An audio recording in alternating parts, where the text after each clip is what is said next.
세상에 떠도는 기묘한 괴담들. 첫 번째 이야기. 20년간 버려진 인생과 복수심의 마침표. 나는 한 아이의 엄마다. 나의 딸은 아빠가 없다.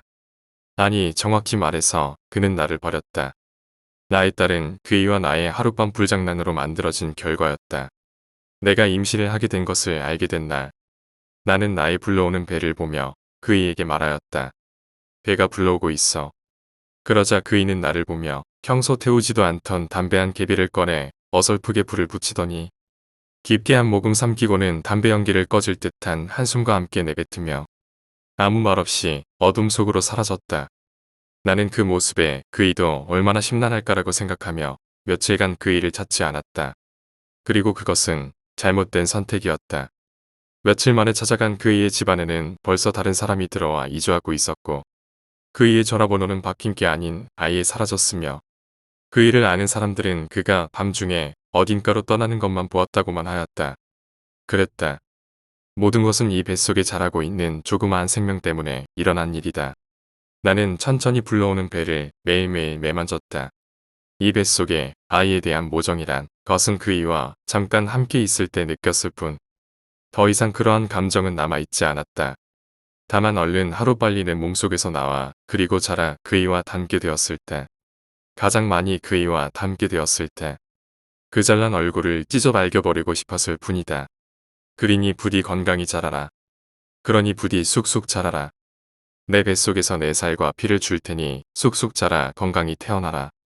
나는 너를 맞이하는 날을 고대하고 자라나 그이와 닮게 되었을 때를 기대하며 내 너를 잊지 않고 키우고 보듬어주고 사랑할 터이니 아들이고 딸이고 상관없지만 부디 아들로 태어나라. 조금이라도 아니 머리부터 발끝까지 그이를 닮게 태어나라. 조금이라도 뒤끝만큼이라도 좋다. 그이와 조금이라도 닮아라. 그렇게 하루하루를 보내며 나는 불러오는 배를 저주하지 않고 사랑으로 보듬으며 그 아이가 태어나기만을 기다렸다. 그리고 10달 후 아이는 태어났다. 산부인과 의사 말로는 예쁜 공주님이라고 하던가. 나는 아들이 아님에 조금은 아쉬웠지만 내 뱃속에서 자란 내 아이가 그이와 얼마나 닮았을지가 궁금하였다. 그 얼마나 뻔뻔한 얼굴로 태어났을까. 나는 출산 직후 의사에게 말하였다. 아이를 안게 해주세요. 의사는 응애응애 시끄럽게도 울어대는 아기를 안고 빙긋 웃으며 나에게 나의 아이를 안겨주었다. 아직 목을 가누지 못하니 목을 잘 받쳐주세요. 굉장히 보드러운 감촉과 고소한 냄새가 아이에게서 났다. 아이는 무엇이 편안한지 하루하루 찢어 발기기만을 기다리는 어미의 품속에 안기자 울음을 멈추고 이윽고 혼자 젖가슴을 문 채 그대로 잠들었다. 작은 손, 작은 발, 뜨지도 못하는 두 눈, 퉁퉁 부어있는 얼굴. 전혀 그이와 닮지 않았다. 아무리 딸이라고 해도 어딘가 닮은 구석이 있을 터인데 나는 내 젖가슴을 조물락조물락거리며 젖을 먹고 있는 내 아이를 보며 조금 더 지켜보기로 하였다. 나는 아이를 사랑과 정성을 다해 키웠다. 아이를 키우기 위해서라면 굳은 일도 마다하지 않았다. 그리고 모든 것을 그 아이를 위해 헌신하였다.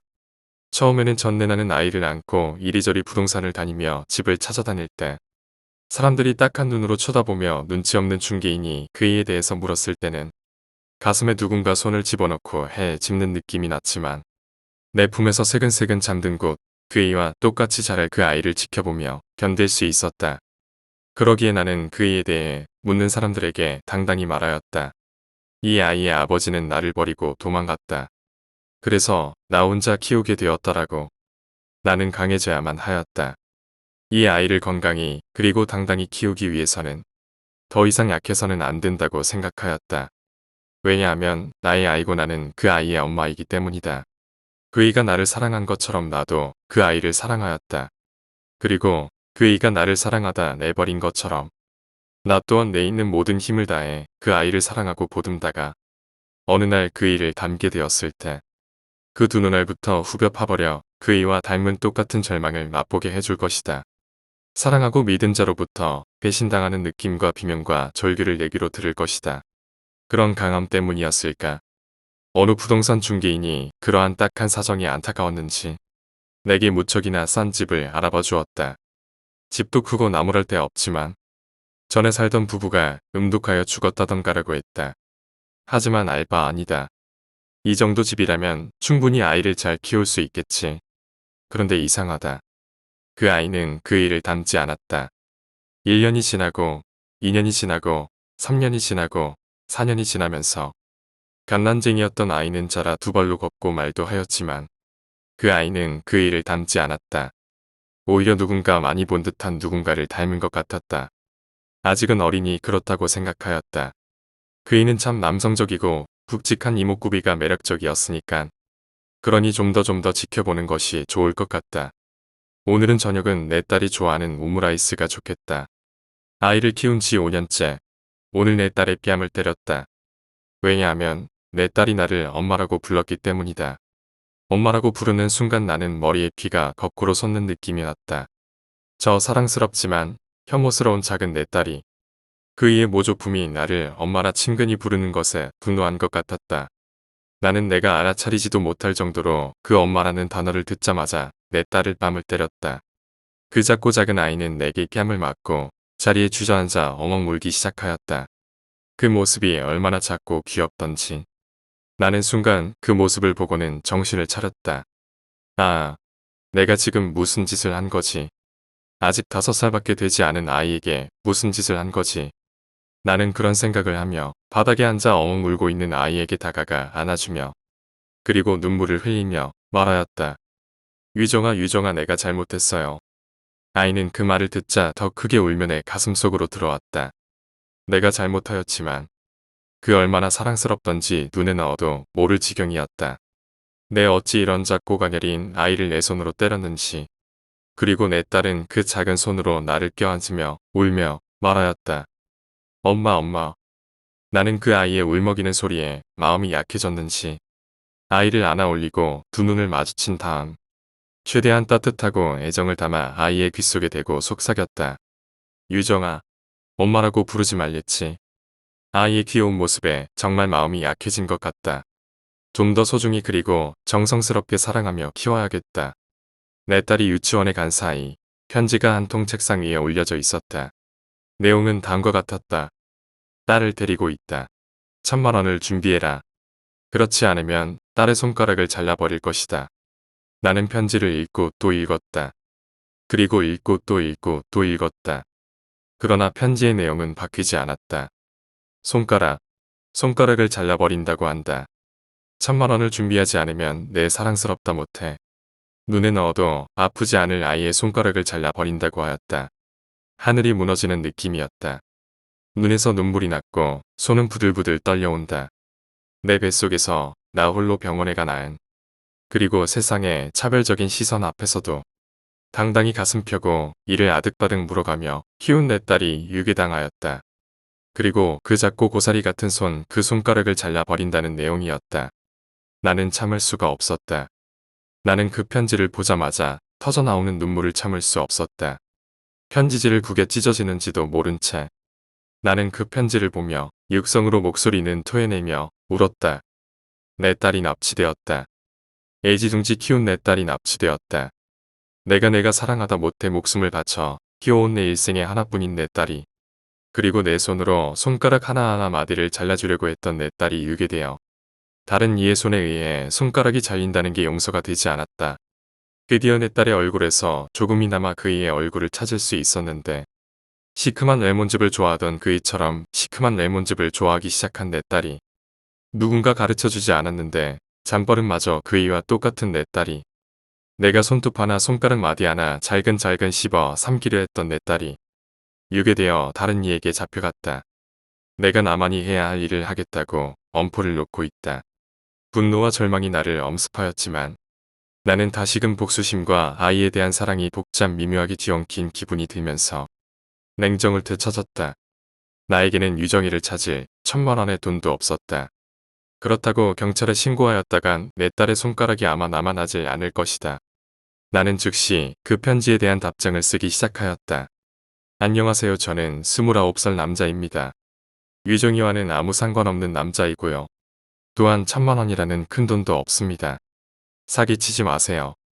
대략 이런 내용. 돈이 목적인 유괴라면 필시 돈이 없고 잘못 보낸 것을 알게 된다면 아이를 어딘가에 맡길 것이라 생각하였다. 뭐 손가락을 자를 정도의 협박을 하는 유괴범이라면 아이를 죽일지도 모르겠지만 그 정도까지 간다면 돈을 빌미로 만나 죽여버리면 그만이다. 편지는 몇 차례 왔다 갔다 하였다. 아이가 너무나도 걱정이 되지만 내 딸아이의 근황을 들어보니 아무래도 나를 정말 29살의 남자로 착각을 한 것인지 아이를 도맡아 키우고 있다니 우선은 안심이었다. 이제 언제 어디든지 기회를 봐서 내 딸을 찾아오기만 하면 그만일 것이다. 게다가 그 유괴범을 엄마라고 부른다니 역시 그이의 딸답다고 느꼈다. 아니, 엄마라고 부르면 가차없이 뺨을 때리던 나 때문일까. 다만 매일매일 그이와 닮아가는 내 딸의 모습을 보며 나는 삶의 애를 삼고 있었는데 그것을 보지 못하는 것이 아쉬울 뿐이다.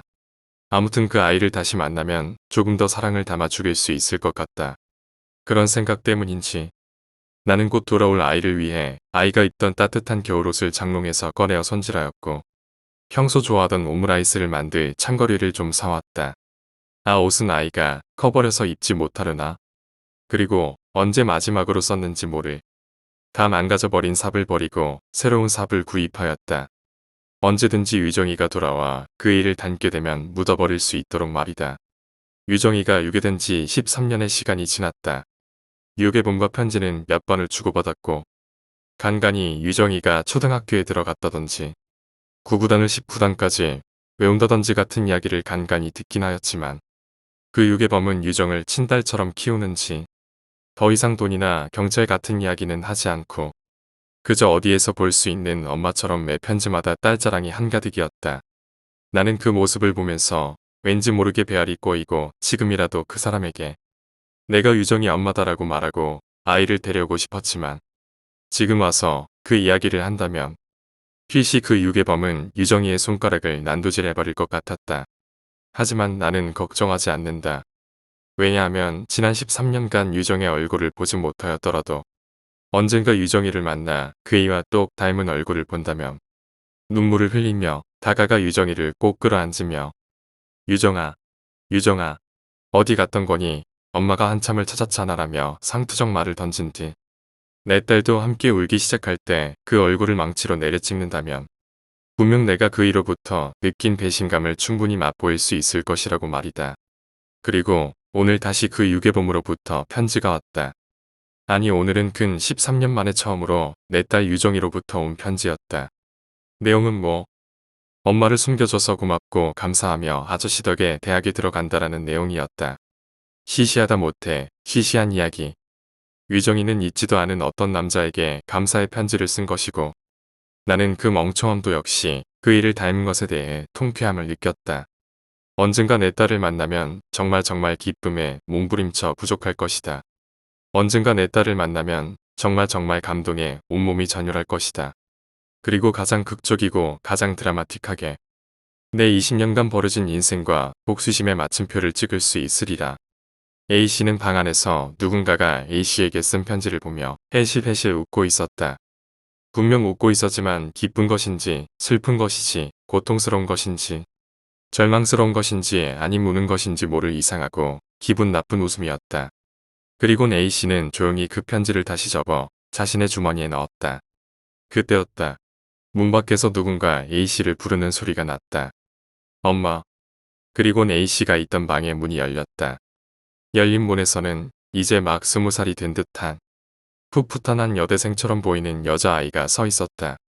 그 아이를 보자 A씨는 방긋 웃으며 말하였다. 오, 우리 딸 짐은 다 준비했니? 내 엄마 짐은 다 준비했어요. 그래, 그럼 차 시간 늦겠다. 어서 가자. 두 모녀는 그 방을 함께 나와 짐이 가지런히 놓여있는 현관으로 갔다. 그리고 A씨는 현관 앞에 서서 곧 이 집을 떠날 자신의 딸 유정을 보며 말하였다. 그래, 우리 딸. 대학 가서도 열심히 잘하고 조심해서 올라가라. 파이팅. 힘차지만 어설픈 어머니의 응원 한마디에 유정은 왠지 모르게 웃음이 났다. 그리고 현관을 나서기 전 그녀는 그녀의 어머니를 안고 작별의 포옹을 나누며 말하였다. 그동안 맛있는 밥 해주셔서 고맙습니다. 그래, 집에 돌아오면 우리 유정이 좋아하는 오므라이스 해줄게.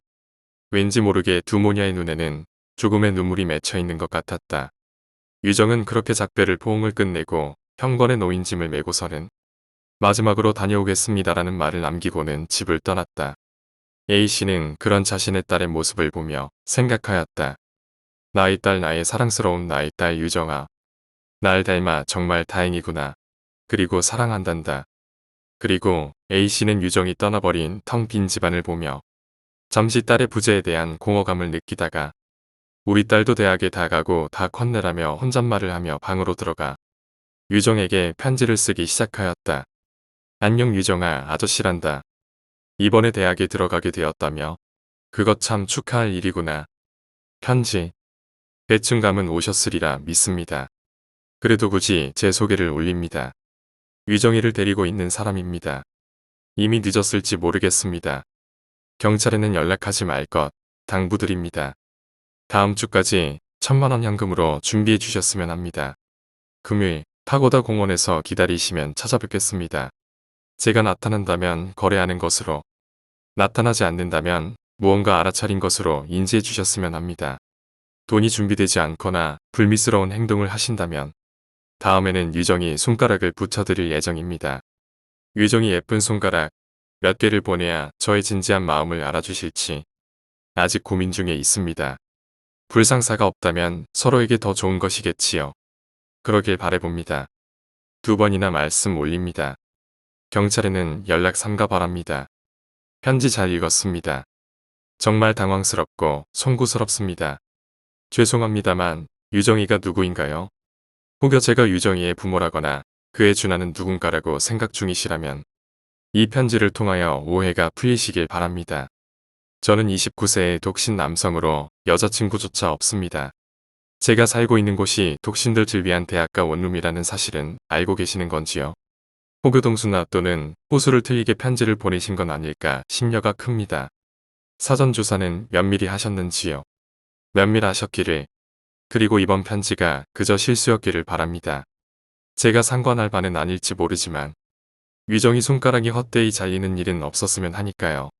가능하다면 유정이 손가락은 자르지 않는 방향으로 생각해주세요. 꼭 유정이를 생각하는 마음이 아니라 하더라도 혹시라도 범행이 발각되어 체포되셨을 때라는 최악의 시나리오를 대비하시는 게 옳다 봅니다. 체포 당시 유정이 손가락이 없다면 서로 곤란하지 않을까요? 속담 마시고 미리 방책을 세워두시는 것이 본인의 신상에도 도움이 될 수 있지 않을까 합니다.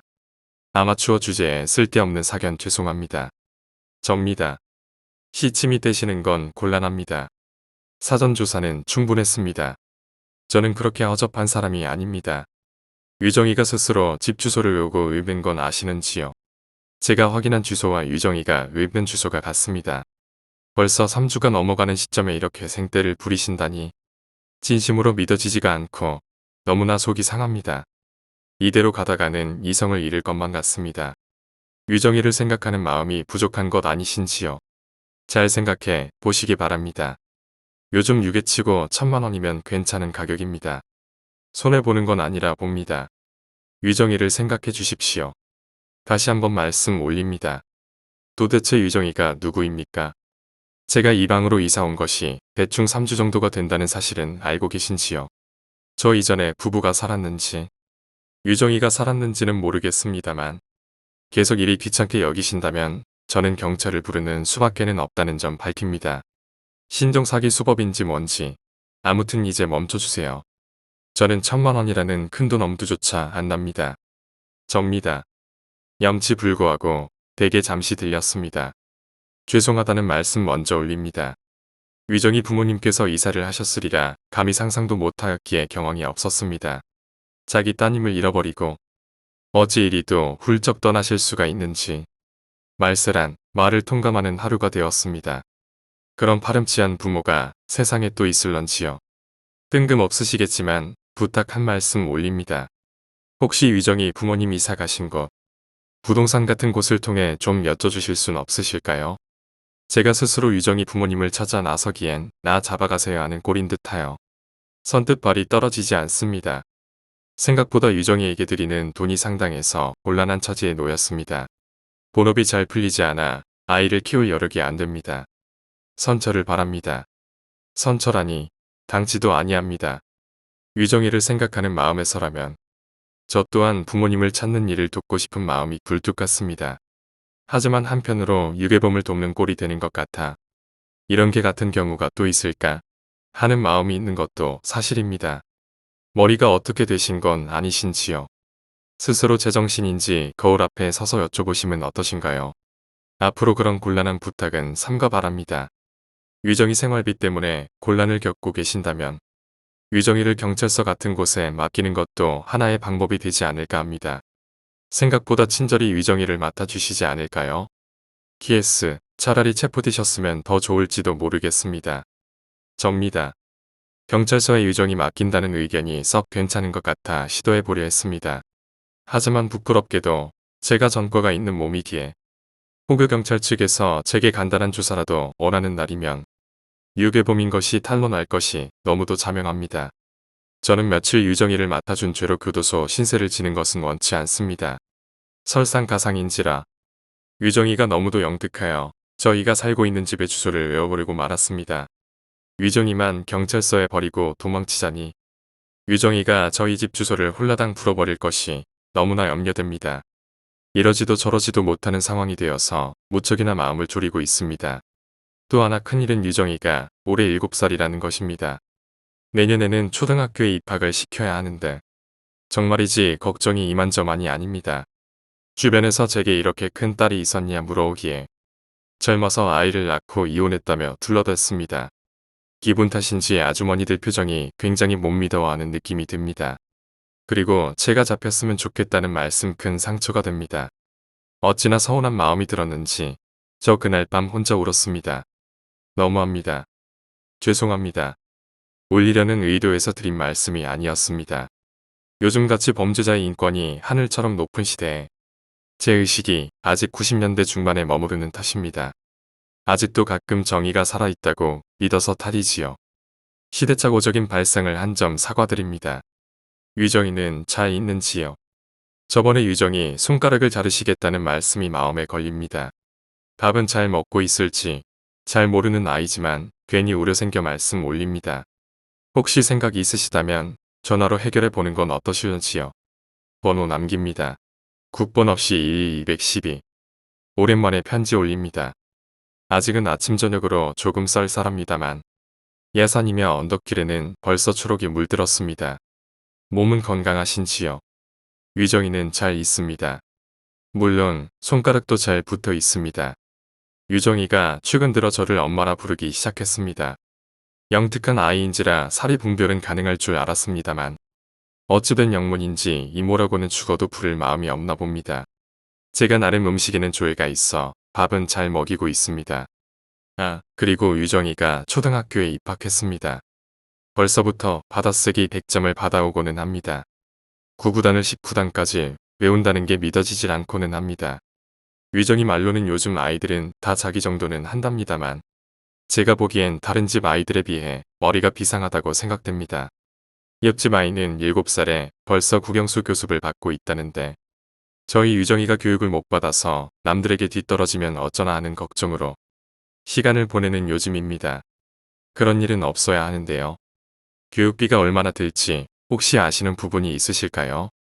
다른 아이 엄마들과 어울리기엔 유정이에 대한 거짓말을 만드는 일이 여간 고된 일이 아닙니다. 진솔한 답변 주시는 분이 따로 없기에 감히 도움을 바라봅니다. 112 번호 남겨주셨을 때 크게 웃었습니다. 저도 제 처지 잘 알고 있습니다. 간에 두루 평안하시고 신년 복 많이 받으세요. 제 기억이 옳다면 5달을 넘겼는데 아직도 유정이를 맡고 계신다니 감탄을 금치 못하고 있습니다. 제정신이신가요? 유정이가 그쪽을 엄마라 부른다니 더욱 놀랍습니다. 저도 모르게 유괴범은 남자라 단정 짓고 있었습니다만 역시 세상만사 제 좁은 상식 안에서만 놀진 않는군요. 한동안 편지가 없으셨기에 내심 불안했습니다.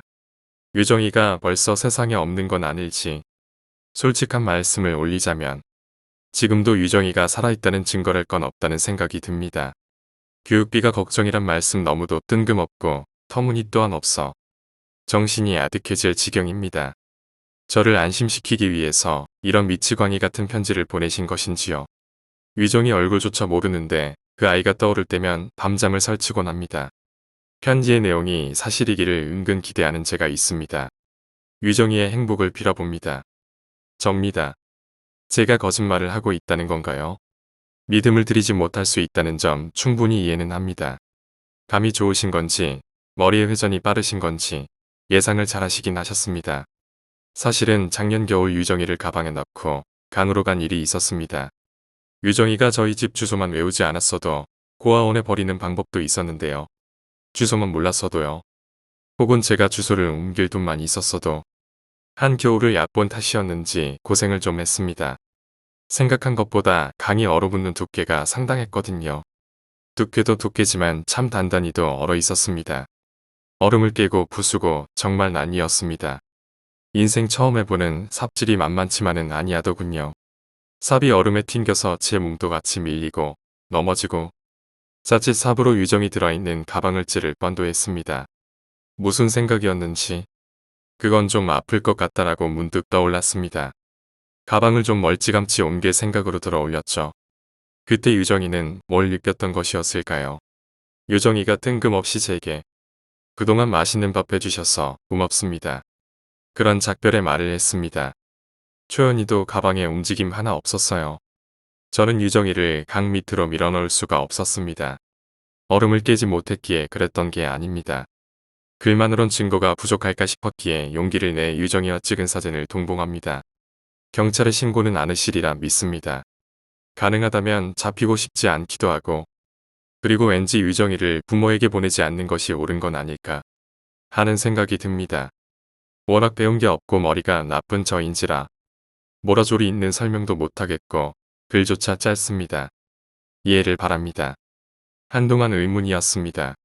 그 어린 유정이가 집 주소를 그렇게 잘 외우고 있었을지, 과연 사전 조사가 그렇게 면밀하고 빈틈이 없었는지. 부동산에 다녀오는 길입니다. 그동안 관리 부동산도 바뀌고 덩달아 관리인도 바뀌는 바람에 조금 애를 먹었습니다. 유정이 부모님 소식을 듣고 왔습니다. 의문이 완전히는 아니지만 꽤 해소되더군요. 제가 방을 구하던 당시 값싼 방에 목을 메고 있었습니다. 욕심이란 꽤 생겼던 걸까요? 발품을 팔면 팔수록 조금씩 같은 가격에도 좀 더 조건이 좋은 물건들이 나타나더라고요. 돌고 돌아 찾은 방이 지금 살고 있는 방입니다. 진부한 괴담 같은 이야기랄까요. 이전 관리인 분이 더 이상 관리인이 아니시기에 속 편히 대답해 주신 것 같습니다.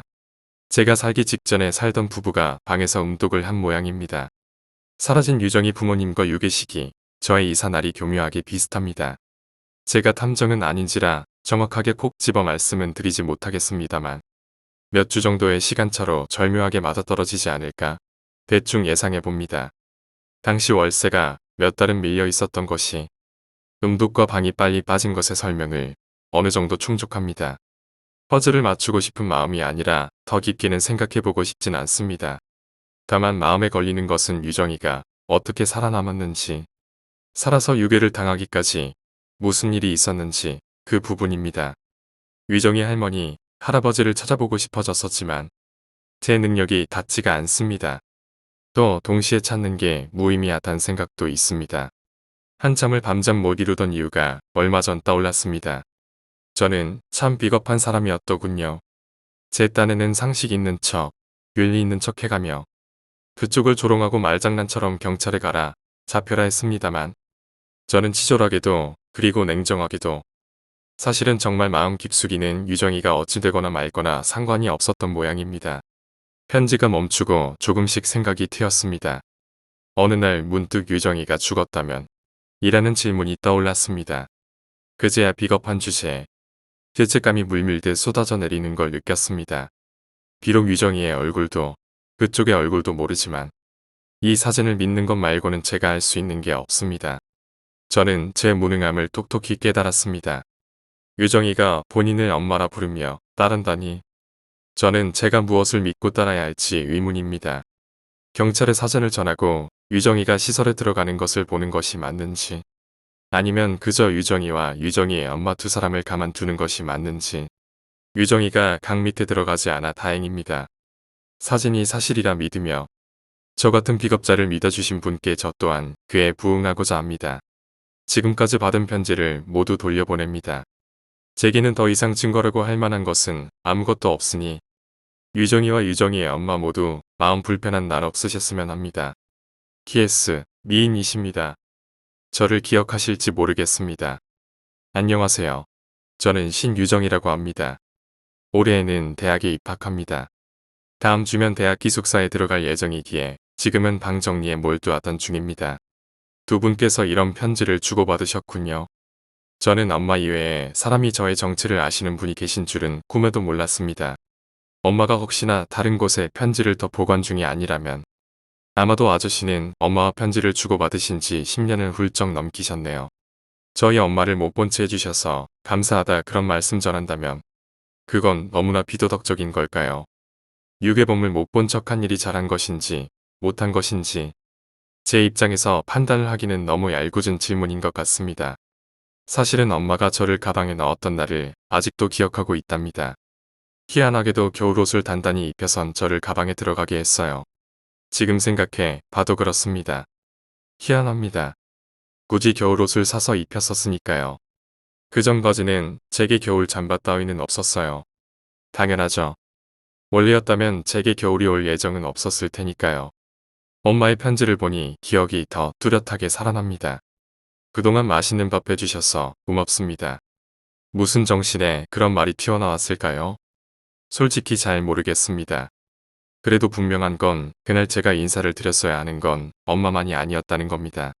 아저씨 또한 저를 위해서 엄마를 설득해 준 일이 있었네요. 저는 모르게 제 손가락을 자르지 말라 엄마를 설득해 주셔서 감사합니다. 아저씨가 아니었다면 저희 엄마는 분명 제 손가락을 냉큼 잘랐을 거예요. 정말이지 몇 가지 의문이 있습니다. 일단 이 편지들은 왜 제 방에 있는 걸까요? 엄마가 생각 없이 뒀을까요? 그렇게 단순한 분은 아니신데 알 수가 없습니다. 또 하나는 두 분이 편지를 어떻게 주고받으셨는지입니다. 어떻게 하셨나요? 두 분은 편지 봉투 보내실 곳 란을 텅텅 비워두셨네요. 아저씨가 저희 집을 알 리는 없고 엄마가 직접 오갔던 건가요? 엄마 얼굴도 마지막까지는 몰랐던 것 같고 정말 알 수가 없습니다. 그리고 마지막으로 이건 조금 괘씸하다 여기셔도 드릴 말씀이 없습니다만 사실 정말로는 마지막까지 제가 죽거나 살거나 그런 건 진짜 아무래도 좋았던 게 아니었나요? 느낌이라고 해야 할까요? 왜 이런 느낌이 드는지는 잘 모르겠습니다만 마치 귀찮으니까 편지를 매듭 짓기 위해 완결편이 급조된 느낌이 든다고 해야 할까요? 급박한 느낌이 든다고 해야 할까요? 그리고 이건 조금 위험한 생각입니다만 귀찮지 않았다면 혹여 밤잠을 못 이룬다는 말이 조금은 색다른 의미였다면 하는 것입니다. 저희 엄마가 아저씨네 집도 잘 알고 있는 것 같고 그래서요. 아니라면 다행이지만 혹시 정말로 혹시 저 대신 가방에 들어가 계신 건 아니죠? 가방에 들어가 강물에 잠겼다거나 그렇지 않죠? 저희 엄마가 워낙 그런 부분이 있으셔서요. 무언가 위협을 느끼셨기 때문에 급작스레 편지를 모두 엄마에게 떠넘기려고 했던 게 아니길 빕니다. 아니라면 다행이고요. 어찌되거나 말거나 아저씨의 덕입니다. 아저씨의 덕에 제 손가락은 잘 있습니다. 두 번째 이야기, 삼풍백화점 괴담. 괴담이라기보다 대학생 때 이런 일이 있었어요 라고 끄적거린 것이니 어디가 무섭다는 거냐. 하지 마시고 그냥 이런 일이 실제 일어나는구나 라고 생각만 하셔도 족합니다. 95년도에 저는 서울 어느 한 곳의 대학 신입생이었습니다. 원하던 과가 아닌 적당히 점수 맞춰 온 곳이라 캠퍼스 라이프 따윈 관심 없이 학원을 다니는 기분으로 메일을 보내고 있었습니다. 과에는 3명의 복학생이 있었는데 저는 한 명을 찍어놓고 언제나 그 뒷자리에만 앉았습니다. 왜냐하면 그 복학생이 남다른 덩치의 소유자라 강의 시간 동안 제가 하는 딴짓이 가려질 수 있었기 때문입니다. 95년 6월 27일이 종강식이었다고 기억합니다만 산풍사고는 29일이었지요. 여름방학이 끝나 학교로 돌아오니 빈자리가 몇 보이더군요. 군대에 간 동기들 자리였습니다. 그리고 저의 가림막이었던 복학생 선배의 자리도 비어 있었습니다. 다른 사람이었으면 관심도 없었을 것을 2, 3일간 가림막 없이 산이 불편해서 그나마 안면 있던 동기에게 물었죠. 아무 생각 없이 그 선배가 안 보이네라고 제가 말하자 동기가 눈이 동그래져서 되묻더군요. 너 장례식 안 왔었냐? 선배는 방학 동안 할 아르바이트를 구했다고 합니다. 하지만 일하기로 한 당일 늦잠을 자서 에라 모르겠다 하고 아예 가질 않았는데 바로 그곳이 삼풍백화점이고 선배가 일하기로 한 날이 삼풍이 무너진 날이었던 겁니다. 뉴스를 보고 이 선배가 얼마나 놀랐겠습니까? 바로 동기 복학생 선배들에게 삐삐를 쳤답니다. 술 좀 마셔야겠다. 내가 쏜다.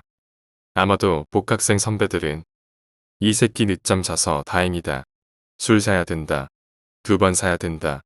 이러면서 알코올을 들이부었겠죠. 날도 더웠고 맥주에 소주에 아무튼 그 자리에 모두가 엄청나게 마셔댔답니다. 현장 상황이 알려진 건 당시 과대가 복학생 무리 중 한 명이라 그 자리에 있었기 때문입니다. 선배는 화장실에 가겠다며 자리에서 일어났답니다. 화장실 방향이 아니라 발코니 방향으로 가길래 바람 쐬려고 그러나 하는 찰나 발코니에 몸을 걸치듯 숙인 선배의 발이 그대로 뜨면서 추락했습니다. 사고 장소는 2층. 겨우 2층인데 선배는 사망했습니다. 머리부터 떨어졌고 아래는 아스팔트. 그의 남다른 몸집도 한 원인이었을까요? 학과에서 겉돌던 저에게는 아무도 연락을 안 해 몰랐던 거였습니다. 영화 데스티네이션이 개봉했을 때 웬만한 고어나 공포를 아무렇지 않게 보는 제가 그 영화를 무섭게 느끼고 2편부터 보지 않은 건 20년 전에 이 일 때문일 겁니다. 세 번째 이야기, 회사 선배의 실화괴담. 저번 주 야간 근무 때 일어난 일이었어요.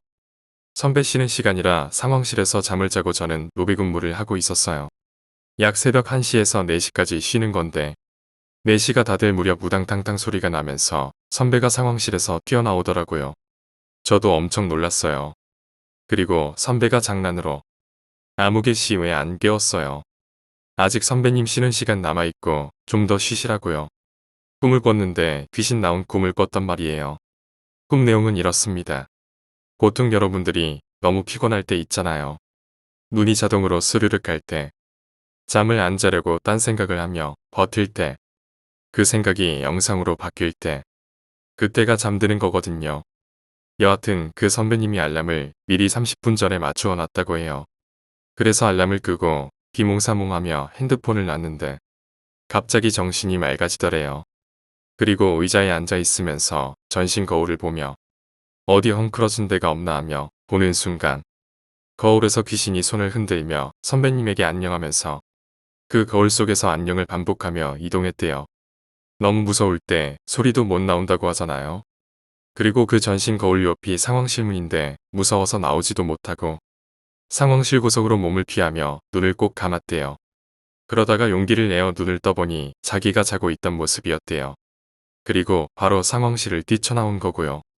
그래서 저도 너무 무서워 순철 돌 때 꼭 2명이서 돌았습니다. 네 번째 이야기, 스트레스. 여보세요? 야 회사 지금 큰일 났어. 기훈이 형 죽었어. 난 난리법석을 떨며 내게 소리치는 동기 녀석의 말에 별로 놀라지 않았어. 마치 그 사실을 알고 있었던 것처럼 표정엔 아무런 변화가 없었지. 대리님이 와 살 떨린다. 누가 죽였는지 알아? 응. 들었어? 아니. 근데 어떻게 알아? 아마도 기훈이 형이겠지. 이 대리님이 또 그랬구나. 결국 또 김 대리님이 나섰겠지. 2년 전 난 이 회사에 처음 입사하게 됐어. 물론 이젠 전에 다니던 회사가 돼버렸지만 그때 내 첫 사수가 상호 형이었고 사수의 동기가 기훈이 형이었어. 둘은 회사에 다닌 지 꽤 오래된 사람들이었어. 거의 10년을 그 회사에 다녔던 분들이었지.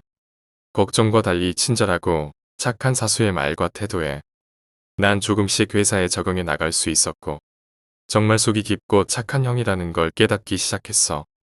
나랑 나이 차이가 8살이나 났지만 직장 생활도 일찍 시작했고 결혼도 일찍 해서 아이가 벌써 8살이었어. 나랑 비교하자면 완전 어른이지 어른. 2년간 회사 생활하는 내내 순탄한 생활의 연속이어서 가끔 바쁘게 돌아갈 때가 있었지만 따분한 적도 없었고 서로 언성을 높여가며 싸운 적도 없었어. 물론 내가 들어온 지 얼마 되지 않았기 때문에 그런 걸 수도 있었겠지만 적어도 내가 느끼기엔 그랬었어. 사람들이 다 좋았지. 특히 내 사수였던 이상우 대리님과 김기훈 대리님. 둘은 절친한 동기이자 친구였어. 올해 초 우리 회사는 정신이 없을 정도로 바빴었어. 첫 분기가 실적의 50% 가까이 먹고 들어갈 만큼 비중이 컸기에 모두 밤낮을 가리지 않고 일에 열중했어. 이런 빡빡한 회사 일정에 누구 하나 민감하지 않은 사람이 없을 텐데도 사람들은 스트레스를 묵묵히 잘 이겨내고 있었어. 특히 내 사수였던 이 대리님은 참는 쪽엔 도가 트신 분 같았어. 그때가 딱 내가 이 회사에 몸담은 지 2년이 되던 해였어. 그날 일주일간 집에도 못 들어가고 일에만 온 정신을 쏟던 이 대리님이 전화 한 통을 받게 되셨어. 나도 그 모습을 봤는데 하도 정신이 없어서 계속 일만 했었던 것 같아. 이 대리님이 회사에 없다는 사실을 알기까지는 몇 시간이 흐른 뒤였어. 석식을 먹으려고 모였는데 사람들이 하나둘 이 대리님을 찾기 시작하더니 결국 모두 그 행방을 알 수 없었어. 우리 팀 특성상 또 영업 특성상 잦은 외출 때문에 난 이 대리님의 부재를 미처 눈치채지 못했어. 전화기는 꺼져 있었는데 김 대리가 다른 휴대폰으로 전화를 몇 번 걸자 이 대리님의 목소리가 들리기 시작했어. 그 목소리는 겨우 들릴 정도로 작았는데 김 대리님은 통화를 하면서 우리에게 안심하라는 눈짓을 보냈어. 마치 이젠 걱정하지 말라는 식으로 말이야. 너 거기서 뭐해? 어이가 없는 듯이 웃으며 전화를 하시던 김 대리님은 곧 웃음기를 거두셨고 우린 그 모습을 지켜보며 상황의 심각성을 깨닫기 시작했어. 알았다. 김 대리님이 전화를 끝내자 너나 할 것 없이 대리님이 뭐라고 하냐며 캐묻기 시작했어. 그 자리에서 뜸을 들이던 김 대리님은 눈을 한번 꾹 감았다가 짧게 한마디를 내뱉곤 외투를 집어 들고 밖으로 나가셨어. 이 대리 와이프 죽었대. 김 대리가 사라지자 사무실 사람들의 표정은 모두 의문스러움에 잠겼어. 이 대리님의 아내분은 사무실에 자주는 아니더라도 정말 많이 오셨거든. 고등학교를 졸업하자마자 결혼한 뒤로 둘은 정말 너무나도 사이가 좋아서 이따금 회사에 간식을 가져다 주실 정도로 사이가 좋았었어. 건강에 문제가 있었던 것도 아니야. 물론 정신적인 문제도 없어 보였고. 근데 갑자기 죽었다니 다들 그 사실을 믿을 수 없었어. 일을 하는 둥 마는 둥.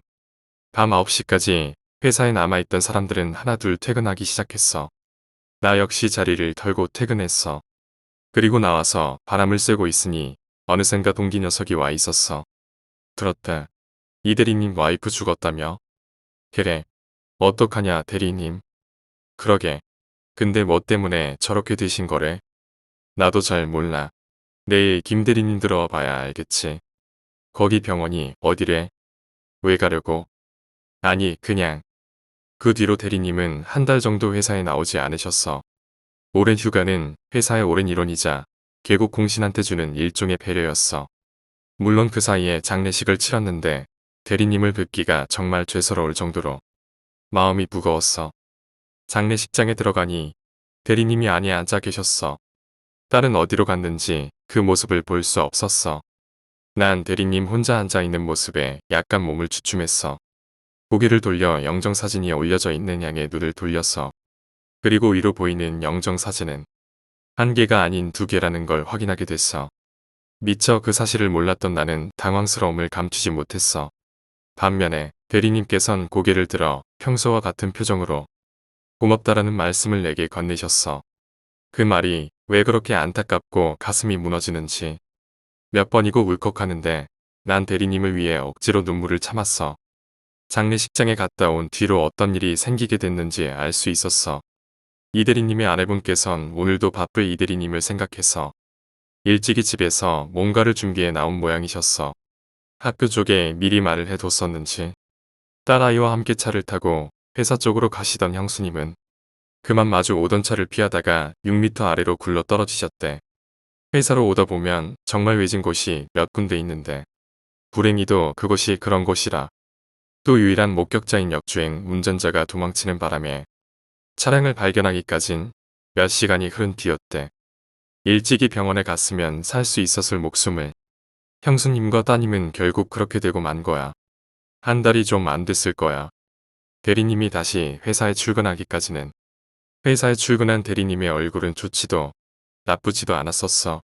다들 조심스럽게 대리님께 괜찮냐는 식으로 물었는데 귀찮게 제잘거리며 물은 게 아니라 조심스러운 말로 대리님께 물었었던 걸로 기억해. 대리님은 괜찮다며 다들 일 보라는 식으로 그분들을 돌려보냈어. 사장님은 따로 대리님을 불러 사장실에서 좀 오랫동안 이야기를 나누셨어. 그렇게 일주일, 2주일, 한 달이 흐르자 대리님은 원래의 대리님으로 돌아가 계셨어. 모두 그 사실을 알고 있었음에도 이 대리님은 그게 모두에게 피해를 줄 것 같다는 생각을 하셨는지 괜찮으신 척하며 모든 일들을 넘기셨어.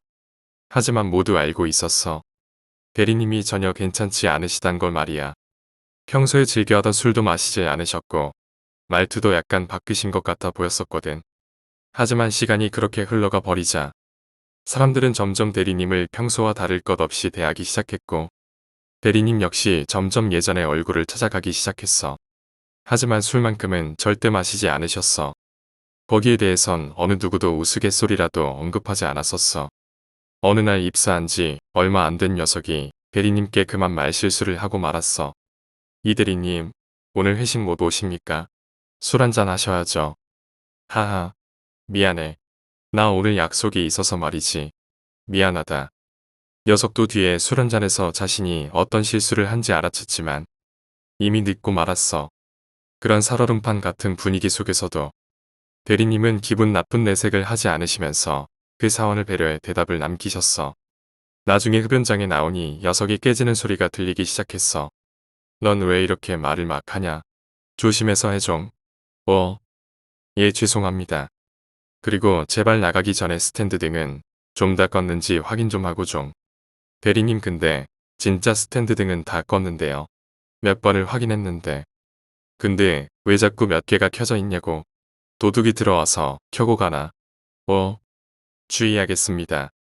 오늘 회식도 있는데 일찍들 퇴근하지.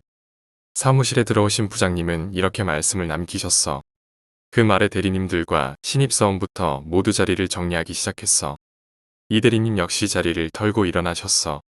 헌데 무슨 일인지 아직 끝내지 못한 일이 있으셨는지. 대리님은 인상을 잔뜩 찌푸리셨어. 대리님 제가 뭐 도와드릴 일이 있습니까? 아니야 됐어. 넌 퇴근해. 가서 회식 잘하고. 네. 대리님 그럼 들어가십시오. 응. 오랜만에 회식에 다들 기분이 너무 좋아 보였어. 일찍 시작해 9시에 첫 자리를 끝마치고 따로 2차를 가서 그곳에서 회식을 끝냈어. 시계를 보니 11시. 다들 택시를 잡고 들어가거나 걸어가며 자리가 마무리됐어. 2차를 하던 곳에서 이 대리님의 말이 나왔는데 시간이 해결해 주겠지라는 식으로 사람들이 이야기를 했어. 그 일이 있고 아직 반년도 지나지 않았어. 하지만 사람들의 관심은 자신들의 자동차와 애인, 그 외의 것들에 향해져 있었어. 대리님에 대한 걱정은 이제 더 이상 남아있지 않았어. 나 역시 비슷했어. 하지만 아직까진 조심스러웠지. 김 대리님이 택시를 붙잡고 가려고 하시자. 어차피 같은 방향이라 그 택시에 같이 타려던 참이었어. 야 미안한데 나 다른 곳 가야 돼서 넌 그냥 다른 거 타고 가라. 미안하다. 김 대리님이 택시를 타고 떠난 뒤 곧바로 택시 한 대가 내 앞에 멈춰섰어. 난 택시 옆자리에 앉아가고 있었지. 그런데 앞에 신호에 걸린 택시 한 대가 서 있었어. 모습을 보니 김 대리님이 타신 택시 같아 보였어. 이 밤에 어딜 들렀다 가시려고. 사거리를 지나자 김 대리님이 타신 택시가 갓길에 멈춰섰어. 바로 우리 회사가 있는 건물 앞이었어. 난 회사에 볼 일이 있으셔서 그런가 싶어 5층 위를 올려다봤는데 우리 사무실이 있는 곳 스탠드가 밝혀져 있는 것을 볼 수 있었어. 분명히 끄고 나왔는데 난 아까 신나게 깨지던 신입사원이 생각이 나 택시에 내려 회사로 다시 들어갔어. 김 대리님과 거기서 마주치면 좀 민망해질 것 같아서 난 빨리 스탠드만 끄고 나오려고 사무실에 들어갔어. 그리고 스탠드를 끄고 문고리를 부여잡자 밖에서 웬 말소리가 들리기 시작했어. 김 대리님 목소리였어. 아 어쩌지? 난 속으로 민망한 이 상황을 어떻게 풀어나갈까 생각하고 있을 때였어. 이 대리님의 목소리가 들리기 시작했어. 이 시간에 왜 이 대리님이? 분명 아까 퇴근하셨는데. 김 대리님은 어눌한 말투로 이 대리님께 뭐라고 말을 하셨어. 약간 격양된 듯한 목소리로. 상우야, 너 이제 그만할 때도 됐지 않냐? 응, 그랬어. 야 이 미친놈아, 제발 그만해. 너 이러다 진짜 큰일이야. 야, 좀 조용히 해. 여보 내가 이따가 다시 전화할게. 하하하. 아니 술 마셨으면 곱게 들어갈 일이지 왜 여기서 난리질이야. 미쳤어. 재수씨가 뭘 아디? 뭐 그냥 이제 소리도 초등학교 들어갔으니까 바쁘지. 정신없대. 하하. 나보고 빨리 들어오랜다. 그럼 빨리 들어가. 나도 그러고 싶은데 아직 덜 끝났어. 오늘도 야근이다. 그래도 집사람 애 보는 맛에 이 짓 하는 거 아니겠냐? 너도 일찍 결혼해라. 상호야. 왜 임마. 커튼을 비틀어 밖을 내다보니 역시나 김 대리님과 이 대리님이 서 있었어. 이 대리님의 얼굴을 확인하자마자 커튼을 확 내리고 다시 귀를 기울였는데 마지막에 보인 이 대리님의 얼굴은 정말 온화해 보였어. 마치 아무 일도 없다는 듯이 말이야. 그런 미소로 이 대리님은 김 대리님께 왜 임마라는 말을 건네고 계셨어. 나 역시 이렇게 충격을 받았는데 김 대리님도 역시 많이 놀라셨겠지. 아닌가? 혹시 김 대리님은? 대리님 근데 진짜 스탠드 등은 다 껐는데요. 몇 번을 확인했는데 대체 이 대리님은 언제부터 저렇게 하셨던 걸까? 형수님과 소리가 저렇게 된 후부터일까? 왜 임마? 상호야. 그래 기훈아. 뭐? 나 어제 납불당 갔다 왔다. 거기서 쉿쉿.